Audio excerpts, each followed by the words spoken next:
Hi, I'm Wayne Blanchard. I'm a certified financial planner and a member of the Garrett Planning Network.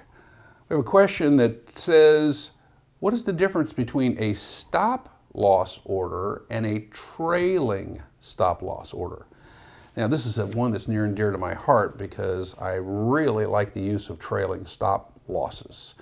But there technically is not a stop loss, a trailing stop loss program that you can really effectively use. You can probably put one on your own stock, but that's not an official trading thing that you can use.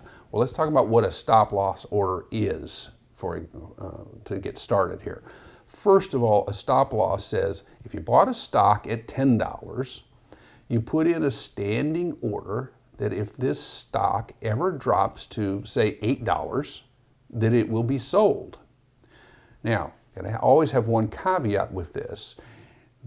Whoever takes this stop loss does not guarantee you that they will sell it at $8, because stocks can move very fast, and just because they put in a bid for $8 does not mean it will fill. It could be dropping all the way to $7 before the order gets filled. They could put it in as soon as it hits $8, but it drops right through it.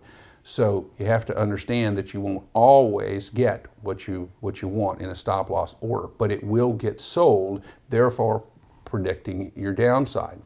Well, a trailing stop loss is a great way to protect the profit that you may have in a stock that you bought. Let's say, here's the concept of it.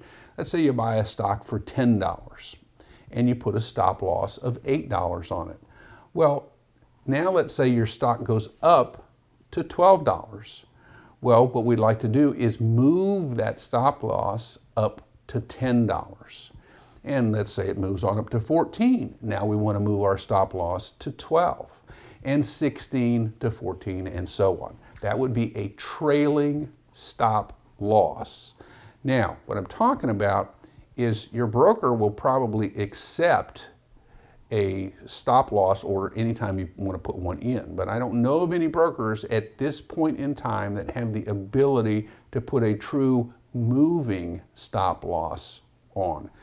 Now, you may be able to track using some moving averages and using some computer program that you may be able to develop a way that you can use the concept of a moving stop loss average, and you put in a stop loss at certain times, and then you change that stop loss order as it moves up. But I don't know of any, that doesn't mean there aren't any out there, but right now I don't know of any moving stop loss orders that any of the major providers are able to use on a particular stock order. But the concept is wonderful, and I'm sure at some point somebody will have those, because a moving stop loss is a perfect thing to protect your profits in an investment.